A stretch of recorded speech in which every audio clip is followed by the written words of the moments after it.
Ladies and gentlemen, welcome to the Toxic Masculinity Show. I am your host, Moneyboy Trey. I am joined by my vibrant 2-year-old daughter who won't stop talking right now, but we're gonna make it through. And I'm also joined by my guy, Pardon My Presence. Y'all What's make going sure on? y'all go and check his YouTube channel out. He talks about this as well as other things that are pertinent to the black community and to just overall entertainment. Pardon my presence. How you doing this evening? I'm doing great. How are you, man? I'm making it. I'm making it. I'm interested in talking about the Joe Budden saga again because the last time we talked about it, I think I was spot on with everything I was saying about Rory and Maul being non-hustlers. There were some bums calling Maul a coon. I think I was spot on after all the revelations that we've heard. What about you? What say you? No, I agree with you. After the DJ Academics rant that he went on for 4 hours, it revealed a lot of stuff, right? DJ Academics is Pre- a pretty much, they were they were trying to sabotage Joe. I feel And, that way too, yeah, and I don't especially even know when it why they came came back on the show. to finish sabotaging it. I Yeah, mean, they saw the comments that the fans were making, and so they probably were like, "Oh yeah, we got them where we want them." But actually, you know what? I just remember something. When Joe was ranting, because when he put out that episode that he put on Patreon, he mentioned that they asked for accounting and they went to that company to do the books, and that right, took the 4 to 6 weeks. So that was a period of time that they were off the show. So they took a step back to wait for the results of the accounting. Then once that came up, that's when they came back on the show. but But I don't then, think.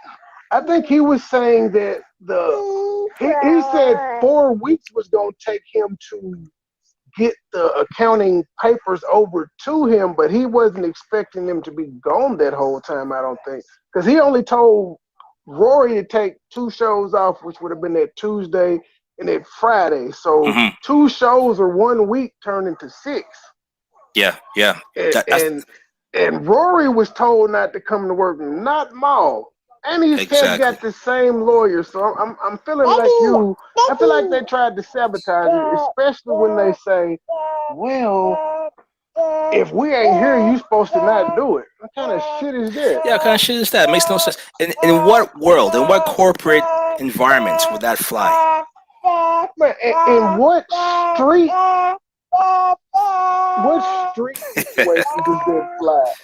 I mean, if one person, if one plug don't sell you nothing, like if you're determined to sell drugs, do you stop or do you keep going? Yeah, you gotta keep going.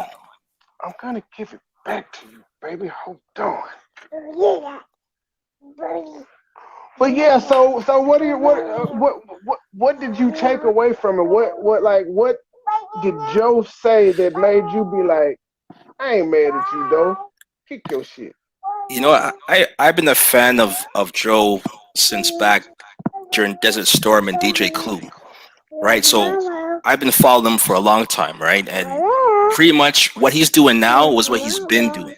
He's Yeah. always been online, sharing his life, giving more than just music, right? He's always been someone that's been very outspoken and giving a lot of opinions. So this is a natural progression from to go to music to doing broadcasting and podcasting, right? So it's his life work. So for two guys that are on record saying we don't care about podcasting, two guys who have said we have other things going on. Rory is a manager for an R&B group. Maul seems like he hangs out with the Kardashians and everything that he's doing there, hanging on with Rockefeller and Rock Nation. So they made it clear that they have other stuff going on that they do, and they're just hanging out as friends. Right. So with them saying that, what gives them the idea that they have any say as far as who should be fired, who gets points, who gets ownership, And for them to now come in and try to sabotage the show and put it on hold until they get their quote unquote paper right. To me, that makes no sense. And they're only doing that because they don't respect Joe as a business mind or as a But business in its entirety. They look at him as a friend. They look at him as someone who's been punched by a Wu Tang member. They look at him as the guy who got dissed by Jay Z. So they look at him not as the boss that he's become. And that's the problem when you deal with business and friends. They haven't separated the two.